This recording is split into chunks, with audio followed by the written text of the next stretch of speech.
Ukrainians to start living independently after a whole year staying with host families. One charity in Matlock is helping those refugees make friends with their neighbours as well. Well, the project's begun as Ukrainians across the East Midlands move out of their sponsors' homes. And this programme's been told that more than 250 of them have now made homelessness applications to our local councils. Our social affairs correspondent Jeremy Ball reports. The peace of Derbyshire Dales, a district where over 100 families have hosted refugees from war. But a year on, almost half of those sponsorship arrangements have ended.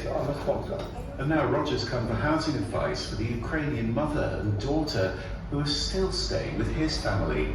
It can't go on forever. We haven't been able to have our grandchildren come to visit. So we felt it's time we wanted a spare bedroom back. They're just great to have around. I really miss them. This drop-in at Stark Homes in Matlock's taking place every week. Nadia's been volunteering as a teaching assistant. Now she's trying to get a job. Today I asked about to change my driving license because I have Ukrainian driving license and I want to buy a car maybe and drive it in UK. I want to stay here and be a part of this community. So this is also about trying to help Ukrainians get to know their neighbours. That's why it's called the Integrate Cafe. One lady comes to our church, but her next door neighbours is a Ukraine family, right next door to each other. And they sort of met and are getting to know each other through the Integrate project, which is amazing. We've all got challenges, but everybody has. And I think the more we connect with others, it makes us thankful and grateful and really appreciate one another. Trina's helping Arena look for a new home too, 8 years after they first met through a Chernobyl children's charity. Now they're close friends thanks to a chance encounter. And I bumped into her at Bunstall Carnival, and all of a sudden this voice went, Trina! And I got a hug. I gave her a hug that she couldn't breathe. I held her so tight. Nobody told me. It was a total surprise. Good surprise. And at Christmas my house got flooded. And who turned up my Christmas miracle? She is living alone in her house without any family, so yeah, I wanted her to feel that somebody cares. To me, that's a special bond.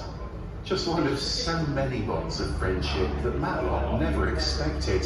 Friendships forged by war. Jerry's here in the studio with me now. Oh, some lovely heartwarming stories there, Jerry, but real challenges facing them too? Yeah, and that's because we are seeing a real shift now away from hosting. And you remember that was the big idea, really, behind that Ukrainian resettlement scheme. Almost 7,000 visas were sponsored by people who'd offered spare rooms here in the East Midlands. Now, you know, of course, that was never meant to be permanent, so more and more people looking for homes of their own now. Some of them are really struggling with that.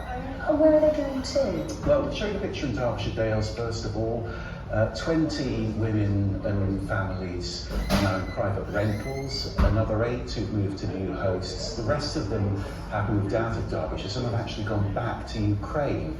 And across the wider East Midlands, more and more Ukrainians are now applying for emergency accommodation. We've been told that our councils have received 257 homelessness applications so far. What's going to happen to those people?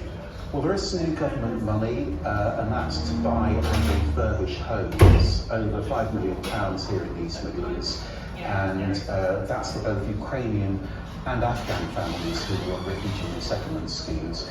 In addition to that, still almost £8 million available through the European Social Fund, and that's to support Ukrainian refugees.